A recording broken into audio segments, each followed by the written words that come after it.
All right, construction champions, it's your host, Ron Nussbaum, and I am here for another amazing episode of the Construction Champions podcast, where we're ripping the top off of what it means to be a champion in the construction industry and giving you the details that would lead you through the playoffs. I use the playoffs because we got the NBA playoffs going on right now when we are recording this episode. So that's what we need to get through. We need to get through the first round. We need to get into that semifinals, and we need to learn how to win championships. I have a great guest here today that's going to help you do that. Rob, it is great to have you on the show today. Thank you. I'm stoked to be here, man. This sounds like a lot of fun, and that little discussion we had before, how this is meant to help other contractors. Man, this is gonna be fun. Awesome, man. Well, why don't you tell all the champions out there a little bit about yourself? My name is Rob Baughman. I'm a husband, father, stepfather, and grandfather. I own a company called Remodel 615 in Nashville, Tennessee. We're about 4 years old here in this company, and I've been in the industry since 1998. Awesome, man. So bringing a lot of knowledge to the table. That's one of the things that excites me. This is going to be an amazing conversation. Well, I hope I don't let you down. Oh, no, you're not. I know you're not going to let me down. So I'm going to ask you the $1 million question, and that is, what makes a construction champion? Gosh, that's a big question. And I know it's your question, and I knew it was before we started the show, and I thought I got 100 different ways I can answer this. But if I were given one opportunity to answer that question, I would say somebody willing to help the next guy behind them. A construction champion. There's a lot of trades here that we're talking about, a lot of different venues to work, a lot of ways to serve, all the way from finance down to trade work in the field. So it's a big field of work. And to narrow it down to one answer is really tough. But if someone is willing to truly look behind them and pull the next person with them, that's a champion to me. I love that answer because, there's a lot of transitions that happen throughout a project, especially maybe from one company to another, or even if it's all under one roof, there's handoffs that happen from division to division. So absolutely. That's an amazing answer. How do you do that? How do you set that up? Good. Not just for yourself, but your teams to have success doing that. So, like I said, I came up in trades. I started in the siding side of things. I was exterior vinyl siding. I worked in that trade for a long time, and then started a couple different companies, a gutter company, and a few small things that just didn't fly. I didn't have the business knowledge, so I had a lot of failures along the way, and that's, from what I've read, part of learning any industry. And as long as you pick yourself back up and dust yourself off and do it again, and learn from it, and don't make the same mistake, then you've grown a little bit. In our current company, where we stand right now, we are a design build firm. We just do residential remodeling. We don't do new builds. We don't do handyman work. We do full room remodels, kitchen, bath, addition, outdoor living. So with that said, we have a design person. We have a financial team that has an office. We have a sales team. We have a lead generation team. We have an outside source that does our marketing and advertising.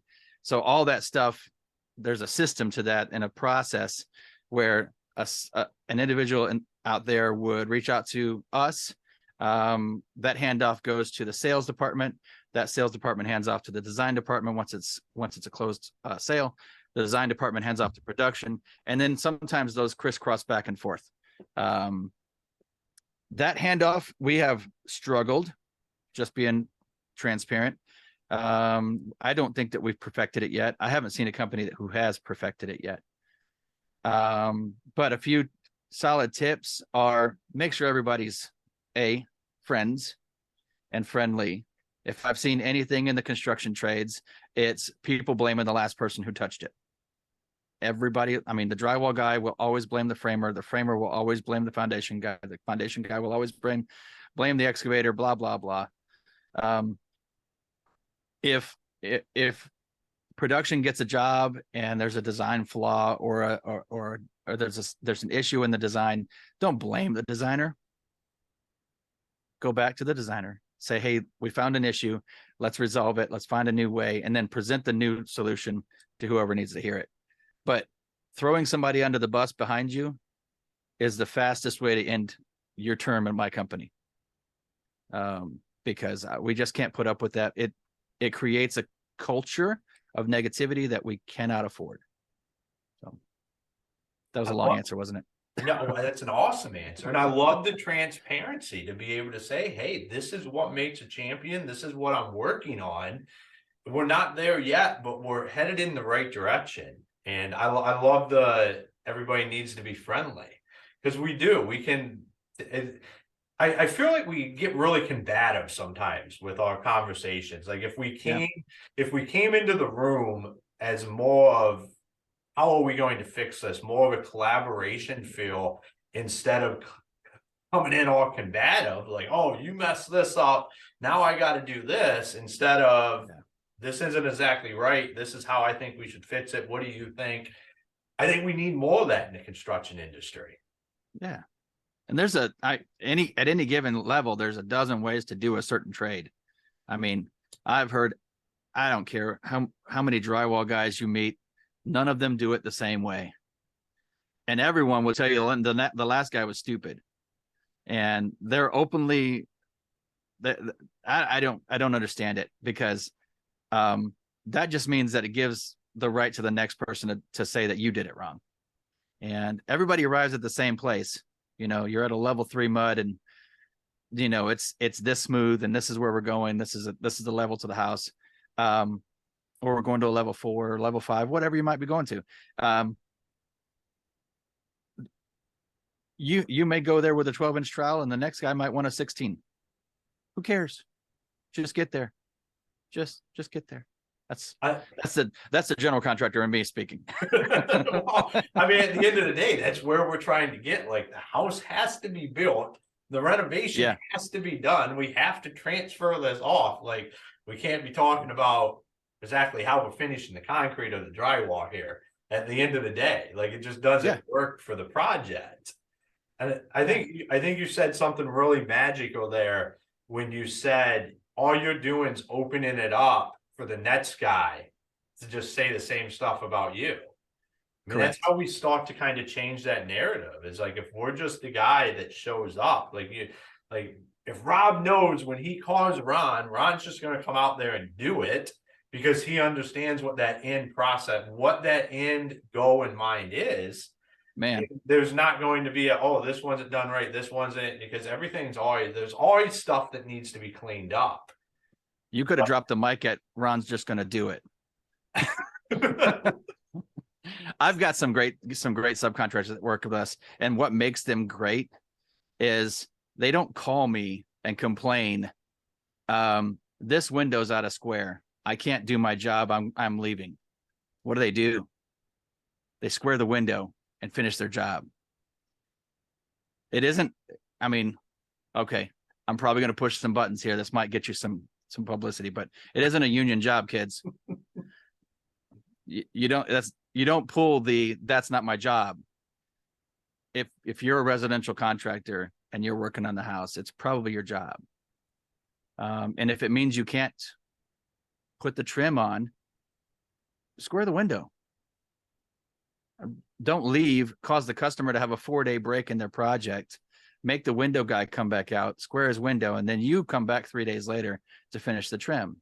Now you've wasted 2 weeks of the customer's time or the homeowner's time, and you could have really taken that 2 weeks back, just done it. Just do it.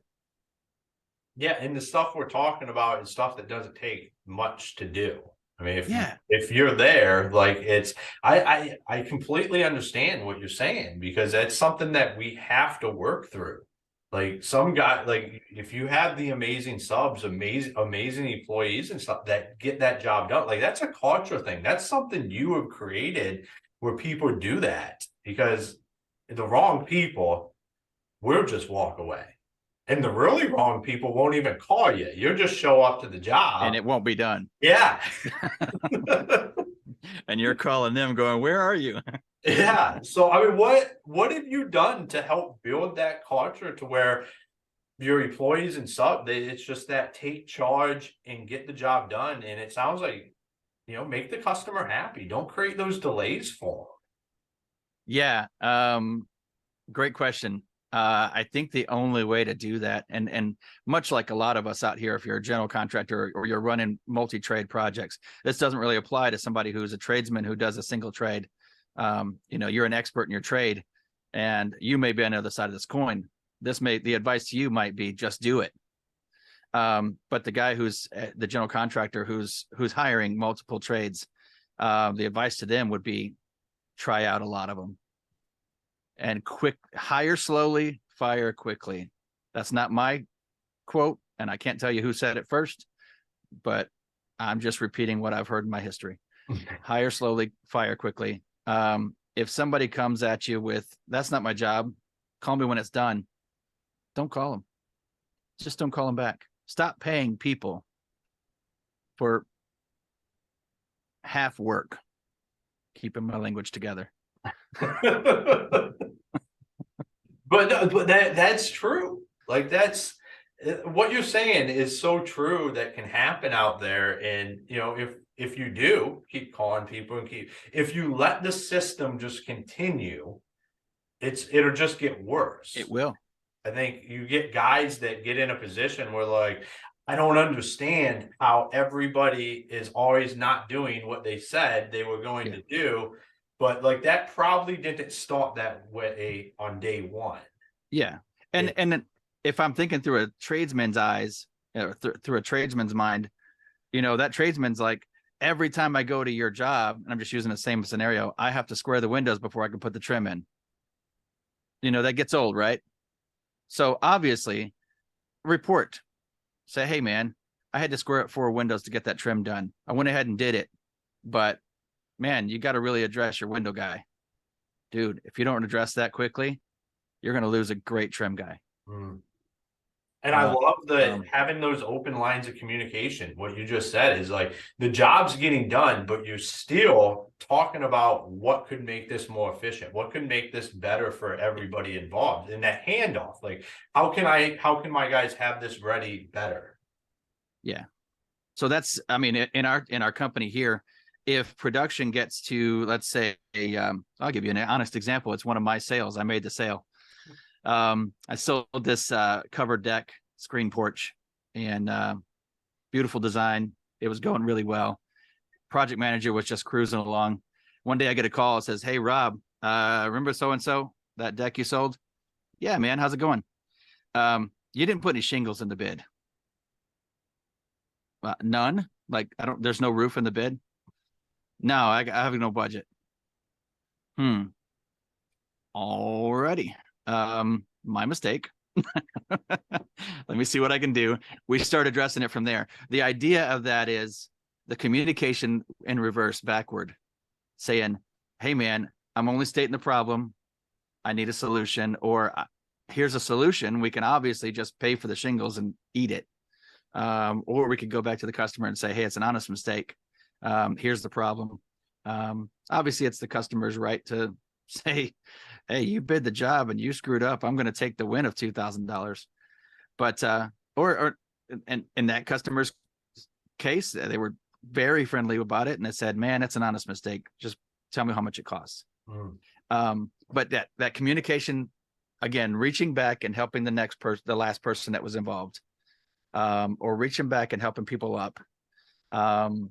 Man, we have not perfected it, but it is a daily work that I encourage everyone, because again, that conflict that will sink a ship faster than anything. Yeah, especially in-house conflict between operations, production, sales, like that. That relationship is a relationship that just needs to be nurtured and continue to develop, because at the end of the day, you want the jobs sold right. Right. so they can be installed right. And you want both parties really, really happy with each other and try to Yeah. bridge that gap and build those relationships. So Yeah. you've mentioned a couple of times that you're working on this. This is something you're continuously working on. What are some of the biggest hurdles that you're facing with that currently right now? Gosh. Well, we just came out of this massive pandemic. And I know I'm not the only contractor who's licking their wounds from that. But we write contracts. We don't do a plus or cost plus, or we do hard contracts. Our sales team does everything in their power to think of every line item that could be involved. We even detail the line items that aren't involved. So if a customer tells us, I don't want X, then we detail that they do not want X. I don't want to replace the toilet in this bathroom when you're just remove and reinstall, and that's noted, so that if that project is run 3 months later, which sometimes it is, depending on schedules, none of that stuff gets forgotten. And documenting every conversation, every detail is important. We use a software that's a global software for our company that everyone daily logs in. We have a next man up mentality. So if I'm running a project and I'm in the hospital tomorrow, somebody can go back to that project, look at all the daily logs that I've left, the photos, the conversations with the client, all the interactions, and they can pick it up and run with it pretty easily. So everything that we do, every conversation that goes back to, production back to sales, or production back to design, or production back to finance, or anywhere in between, everything, we encourage everybody to use a mentality of, everyone in this company wants the same thing. We all want satisfied clients. We want to make profit, and we want to go home and take care of our families. Without those three things, we all suffer. So none of us are here trying to collapse this company. None of us are here trying to hurt the next person in the company. None of us are here trying to cut corners. Although sometimes people think that of each other.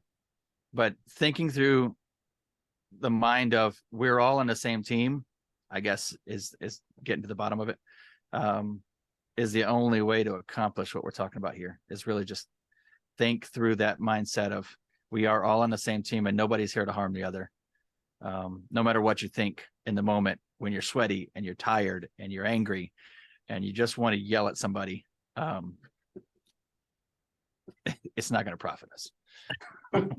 Yeah, and I mean, in all reality, most people aren't out there just doing stuff wrong to do stuff No. wrong. And I think we can lose sight of that. Like, you think, oh, he intentionally did this. Well, Right. the guy probably didn't intentionally frame the window out of square. Like, Right. I don't think that's what he wants to do, because he wants more work. He doesn't, that's not what he wants to be out there doing. So, if it's something he's messing up, it's like when you talked about being proactive, because then you can have a conversation with him. It might be something he's doing that he doesn't even know, because nobody's willing to have that conversation because they just get pissed. Precisely. A little bit of retraining, a little bit of conversation goes a long way. and you asked me, and this thread here, how do you do that? There's no fast track. It's just do it over and over and over again, and don't quit. You're going to screw up. I guarantee it. You're going to screw up. That's something that would definitely happen, but it's that consistency. It's that will to continue to win and become better. I always say that, losers lose and they suck. Winners win, but champions, they figure out how to take those losses and turn them into wins in the long term. And that's that consistency that just continues to happen. And it's the message, because like employees and subcontractors, they just don't get it overnight. Like, this is a consistent message of how we're going to do this, how we're going to operate, what we're going to do. And you're doing a rock star job of that. Well, I appreciate that. I could show you behind the scenes, and show you where the rocks are falling. But that's how everything's going to be as you continue to grow. And I Yeah. love the transparency. And I know all the construction champions out there love that transparency too. Because as you build this and you have successes, most successes just open the doors to other problems. And you just got to continue to grow and evolve with that. Yeah. One of my favorite books is Failing Forward. And man, have I lived that. And the key to that whole idea, if you want one key out of that, it's just don't quit. Quitting's the only time you fail. Mm-hmm. The only time you truly fail is when you quit, when you give up. And now I'm preaching to myself. Wow. I know you're not going to quit. You're going to keep doing it. You're going to keep Yeah. rocking and rolling and making a difference in the construction industry, not just for the people in the industry, but for the homeowners out there that you're doing an amazing job for. So, Rob, where can people find you if they wanted to reach out, see about what you do exactly, or follow you? Where's the best places to do that? They can find us at our website, remodel615.com. That's REMODEL, the number 615.com. They can, if you're in the Nashville, Middle Tennessee market, you want to reach out, have a coffee, have a chat, or if you're going to stop here. Some people come into town. Every once in a while we have the NAHB conference here. We have a lot of conferences in Nashville. So if you're coming out, holler at me. You can call our office at 615-480-0267, and that'll get to me. And I'd love to have that conversation with other tradesmen, contractors, designers that are coming to town. Awesome, man. That would be amazing. I would love for some connections like in networking like that to happen from this interview. So that's awesome. It's been a blast having you here today. Once again, thank you for everything you're doing for the industry, as well as taking the time to be on the show today. Yeah, this has been fun. All right, construction champions, another great episode where we talked about what are you doing to set the job up for the next person? Or better yet, what are you doing to get the job done when it's not 100% set up? Now, if you're out there and you're working on the job sites, are you the guy that's, out in the truck, kicking the tires, getting upset every time something's not perfect when you show up? Or are you the guy that gets the job done, has proactive conversations, lets the GC know what exactly is going on the job site and what it was like when you got there? Or do you just leave? I mean, this is stuff we have to look at. Like when I talk about looking in the mirror all the time on here, this right here is a prime example because it's the little things that lead to big stuff. Little rocks start rolling and they turn into big ones. Because you know what? That guy that's there with you or your crew guy, as you continue to grow, they're going to do exactly what you do. So if you want a thriving business that continues to grow over time, you want to make sure you're getting the job done and the guys around you are seeing that you get the job done, that you're just not out blowing stuff off.